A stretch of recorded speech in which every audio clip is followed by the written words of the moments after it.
I knew the room would fall silent the moment my father grabbed the microphone. He loved being the loudest person in any space, especially mine. But even I didn't expect that line. "Raise your glass," he boomed, "to the daughter who finally found someone desperate enough to marry her." Laughter. Real ugly laughter. My throat tightened, but I kept my smile steady. I've learned to hold myself together in public, even when someone tries to break me. But my fiancé, he didn't laugh. He didn't even blink. Instead, he walked to the projector, tapped his phone, and said quietly, "Let's talk about what you did instead." And that's when everything I'd been planning finally clicked into place. Back then, there was a time I thought my father was simply strict, a man who believed insults were motivation and criticism was love. When I got a good job, he said I must have been the diversity hire. When I bought my apartment, he asked which man paid for it. When I introduced him to the man I wanted to marry, he said, "He looks like someone who settles."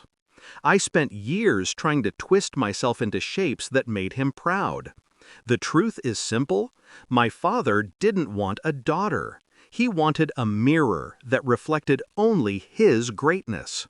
I stopped being that mirror the moment I fell in love. My fiancé, Ethan, saw me. Every flaw, every bruise, every scar my father carved with words. And he stayed.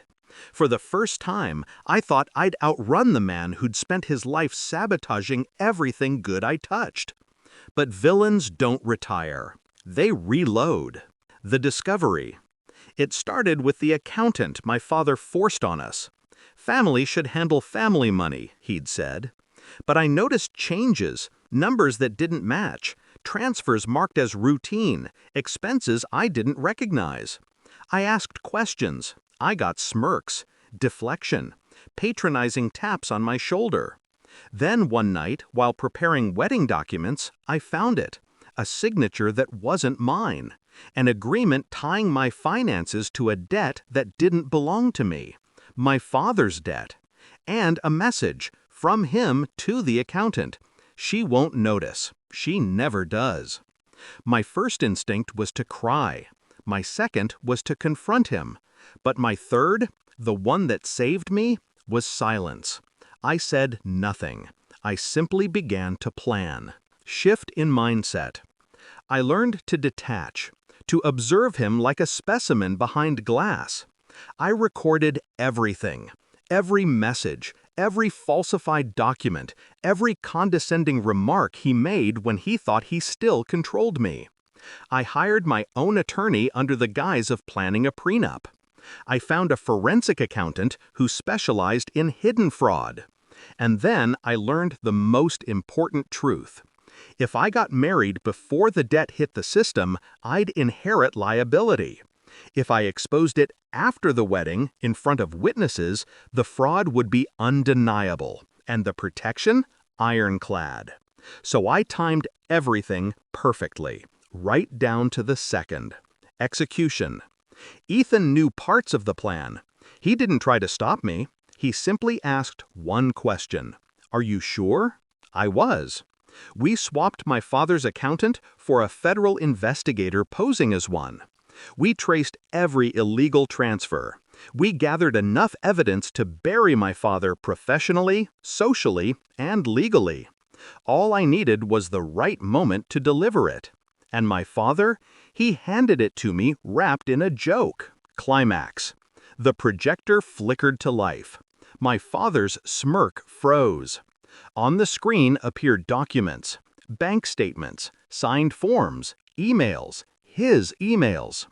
The laughter in the room died so fast it left an echo. "This," Ethan said calmly, "is what her father has been doing behind her back, falsifying her signature, attempting to put his debts under her name, and laughing about it." Gasps, whispers, people shifting uncomfortably in their seats. Then the investigator walked forward. "Mr. Tariq, you'll need to come with us." My father's face twisted in disbelief. You think she outsmarted me? She's nothing. I stepped toward him. No, I said quietly. I just stopped trying to make you proud. He was escorted out while shouting my name as if it still belonged to him. It didn't. Resolution. Later, after the chaos settled, Ethan wrapped his arm around me and asked, "Are you okay?" For the first time in my life, I didn't have to pretend. "I'm free," I said, and I meant it. My wedding didn't go as planned. It went better. Because I didn't just marry the man I loved, I buried the man who tried to break me. And as the doors closed behind my father, I raised my glass and whispered, "To the daughter who finally saved herself."